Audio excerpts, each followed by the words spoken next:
Hello guys, welcome back to my mini vlog. তো আজকে 23শে December, আজকে যাচ্ছে একটা ইন্টারভিউ দিতে ফিউশনে কলকাতায়। তো প্রথমে গিয়ে তো এরকম একটা আইডি কার্ড পেয়ে গেলাম ইন্টারভিউ সেশনে। তো দেন অনেক এক্সাইটমেন্ট ছিল কি ফার্স্ট রাউন্ড আমি ক্লিয়ার করে ফেলেছিলাম, বাট সেকেন্ড রাউন্ডে গিয়ে আমার ভুলের জন্য আমি চাকরিটা পাইনি।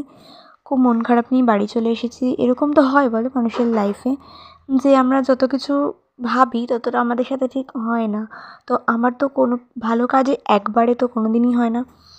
তো দেখি, আশা করি জীবন কোথায় নিয়ে যায়, আদৌ কোনো কাজ আমি পাই কি না।